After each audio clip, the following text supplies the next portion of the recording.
Hello guys, one quick question. Are you still copying and pasting the same code over and over again? Let's fix that. In the next 2 minutes, I will show you one simple idea, functions, that helps you to follow the drive principle. Don't repeat yourself. Let's say you're analyzing monthly revenue data. You have data sitting on 4 different CSV files, and the goal is to compute the average revenue by month. So if we run this code, so it runs without any errors and it gives us the answers that we need. So it is showing us the average revenue by month. However, if we take a close look at the code, we see that pretty much these 3 lines of code are repeated multiple times. The only thing that is changing is the name of the data file that we're reading, okay?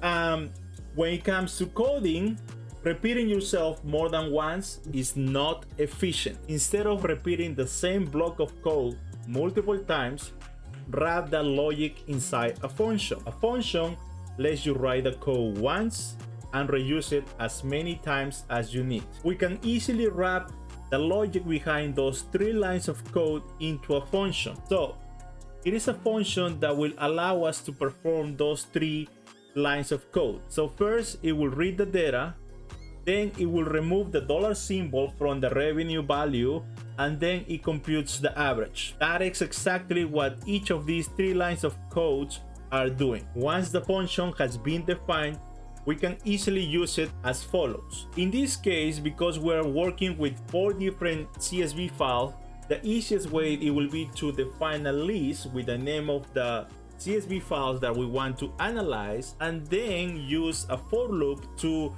loop through each of those files. And then as we're looping through those files, so we're going to be using the function that we defined here, and then we will report the average revenue. So, and that's what we're doing here. Notice that in this particular line, we are calling the function that we defined in the previous cell. So let's run this command, and as you can see, we get the exact same results that we got in the first run. Functions make your code easier to read, easier to test, and way less error prone. In data science, that means less debugging time and more time finding real insights. So next time you find yourself copying code, stop, wrap it in a function, keep it clean, keep it dry, and keep coding smarter. That's all I have on this video. See you on the next one.